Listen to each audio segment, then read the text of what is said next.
informasi di lapangan, ada supplier madu yang kalau mau mengambil langsung dalam jumlah yang besar, dia selalu ready. Marketplace, online, ataupun secara konvensional, banyak yang tertarik untuk membeli dari orang tersebut.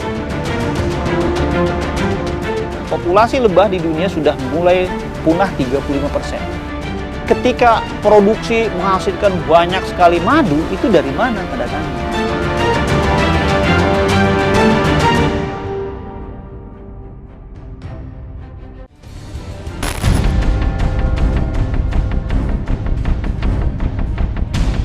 Beberapa waktu lalu, kepolisian Polda Banten berhasil mengungkap pemalsuan madu beromset miliaran rupiah. Pemilik CV Yatim Berkah Makmur, yaitu MS, ditangkap petugas di rumah kontrakan yang dijadikan tempat pembuatan madu palsu. Pria Parubaya asal Pekalongan ini mengaku tergiur memalsukan madu untuk memenuhi kebutuhan ekonominya setelah berhenti berjualan mie ayam. Madu palsu olahannya ditawarkan sebagai madu asli asal Lebak pada para pembeli. Tadinya dagang mie ayam ada 6 tahunan, Pak. 6 tahun di Tanah Abang. Bikin madu ini saya mulai itu dari ini sekarangnya 11 bulan sih, Pak. Cuma begitu kita buka banyak pembeli, Pak, peminatnya itu banyak banget gitu. Campur, Pak. Kadang madu bener lama-lama nggak ada untungnya. Kalau madu bener kan sekilonya udah dapat 85.000. Mangklenya pakai glukosa. Kepikirannya bisa malsuin madu itu dari permintaan pembeli, Pak. Nah, permintaannya pembeli. apa ngomongnya waktu itu? Ngomongnya paling penting warnanya seperti ini gitu. Harganya paling penting bisa murah gitu, Pak. Katanya dijual biar terjangkau gitu. Pesen dulu, Pak. Kalau pesen sekian-sekian baru kita gini.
Dulu di pabriknya di sini pembuatan madu palsunya. Orang kalau mau beli madu murni itu harus inden.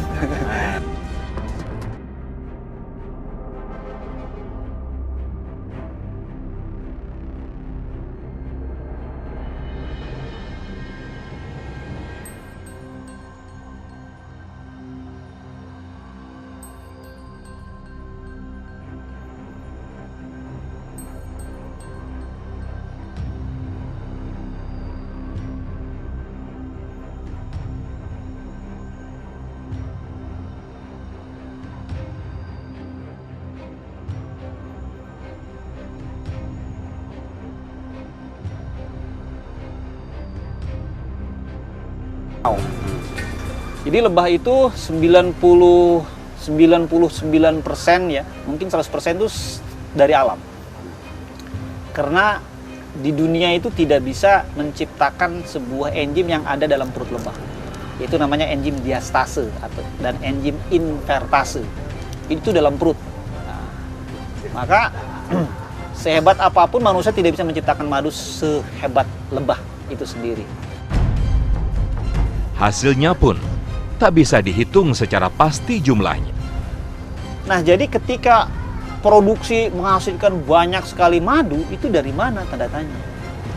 Nah, pesanan 50 liter sebulan, mau per bulannya nggak bisa mampu. Kenapa? Karena tiap bulan belum tentu dapat 50 liter lagi.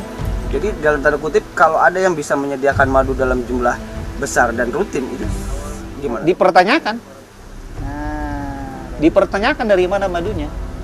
Kecuali mungkin dia punya bisa menstabilkan menstabilkan kecepatan angin, cuaca, pohon-pohonan, itu baru stabil.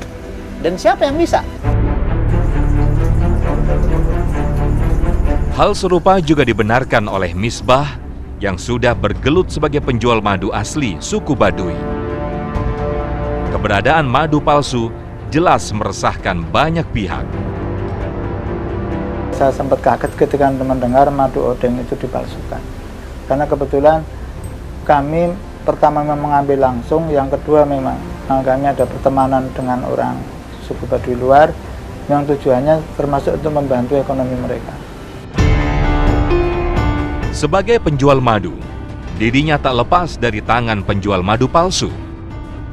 Dan dari pengalamannya itu, dirinya memiliki cara jitu untuk membedakan madu asli dan palsu agar masyarakat tidak tertipu. Yang pertama, kita dari rasa. Sebagai contoh, ini madu yang diduga palsu. Ini dapat kita coba. Nah, beberapa saat setelah kita mencoba madu ini, akan timbul rasa pahit. Tidak seperti madu pada umumnya. Kemudian yang kedua, itu bisa kita cium, ya. Bau antara ini yang madu Baduy, kemudian ini yang madu diduga palsu. Ini untuk yang madu diduga palsu, yang tercium bukan bau madu. Itu bisa kita bandingkan langsung dengan madu yang dari Baduy atau madu lainnya. Akan ada bau yang berbeda. Ada bau memang madu dari bunga. Kemudian yang berikutnya, yang ketiga, pada madu dia akan ada kandungan oksigen seperti ini. Sebagai contoh, ini madu yang diduga palsu dan ini madu yang dari Baduy. Ini kalau kita lakukan pengocokan, dia tetap wujudnya seperti biasa. Nah, untuk madu yang dari Baduy, dia akan timbul gelembung-gelembung kecil seperti busa. Ya. Nah, ketika kita putar posisinya, ya, dan kita bandingkan keduanya, kandungan oksigen di madu yang dari Baduy akan muncul begitu banyak.